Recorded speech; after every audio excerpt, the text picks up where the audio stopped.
I want to go through a couple of channels and tell you where I got this from, because it was a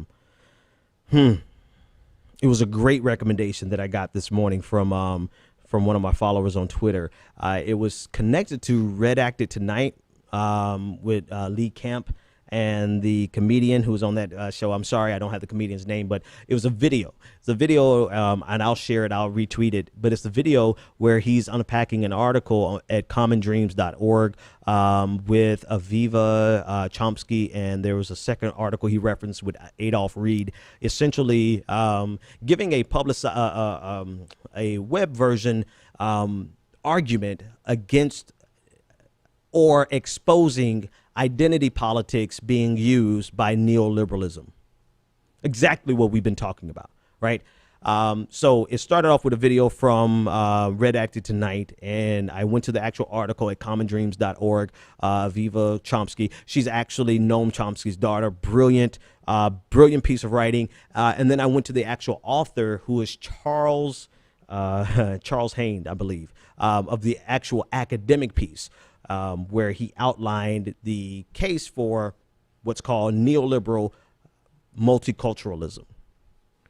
And he used a South American, a Latin American rather, example of how people in political power were able to weaponize identity politics, and not only weaponize identity politics to suppress dissent, but their entire concept of progress was having representation in the top echelons, economic echelons of their community, of their nation.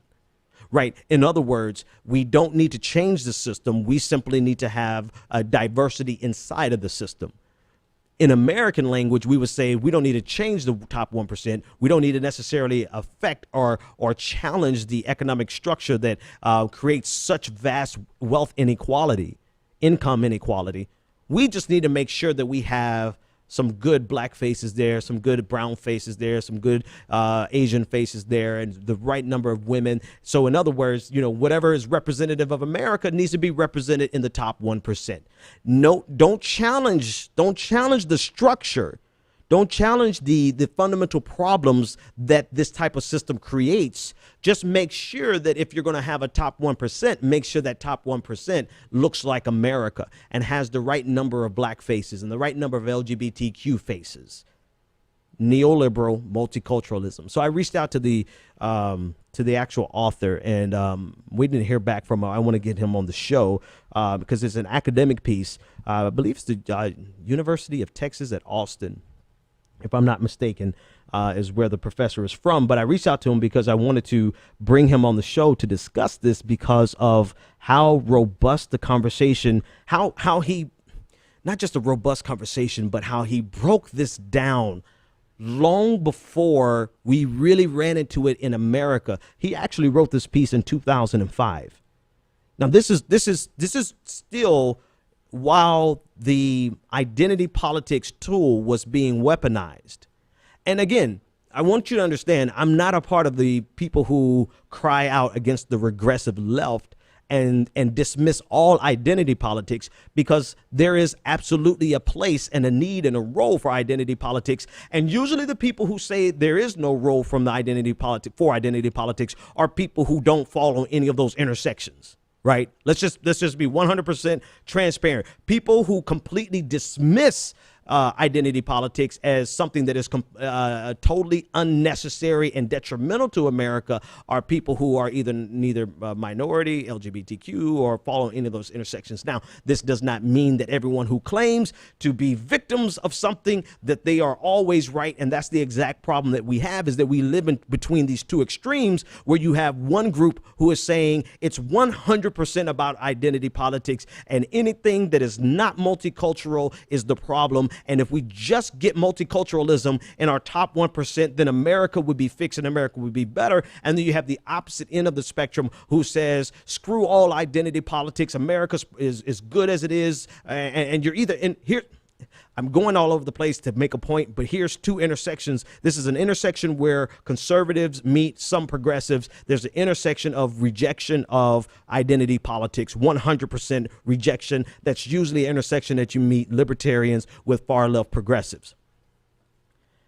Now, coming back full circle with the article is talking about or the need rather, I'll get to the article in a second. The need for identity politics is such that there is a problem of multiculturalism and representation in all parts of the American system. However, if you're really going to be intersectional, if you're really going to be multicultural, you cannot leave out the economically disadvantaged.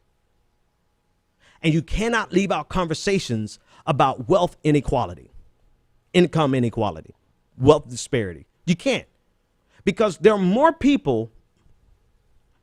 The great equalizer, this is what I want to say. The great equalizer in America is poverty. You have poverty, and not just poverty, but the working class, the working poor, the lower middle class, the people who are drowning paycheck to paycheck, and they're literally one check away from being homeless. No matter how much they make, they're trapped in an economic system that is designed to extract as much wealth as it possibly can from every single person in the system that is a laborer and send it to every person in the system that is a capitalist. This type of problem transcends every identity. And so it would only make sense, wouldn't it, that we include a conversation about class in these conversations about intersectionality. But the article by this professor was brilliant because he says that is the exact opposite of what's happening. What's happening is that we are using identity for the purposes of suppressing these conversations. And we have a representation and an image of multiculturalism, and we champion and we root. And now I'm paraphrasing, I'm going off and pulling other sources. This is not all from the same author, but we're rooting for these people who look like us, who have the same challenges as us, or people who are LGBTQ like us, or people who are women like us. We champion them to get to the higher echelons of our economic strata, not realizing that their success does not translate into our success. Their victories do not translate into our victories. Quite the contrary, their victories actually marginalize our challenges. Because so long as it gives the impression of multiculturalism, then there is no need to unpack the real fundamental problems that exist in our economic system that continues to further the problems of wealth inequality and poverty in the richest nation in the world. So long as there's a blackface on it, everything's okay. So long as we have the right number of LGBTQ people in Wall Street, then everything's okay. So long as we have the right number of women represented as a percentage of the number of women in America proportionately, then everything's okay. Never mind the fact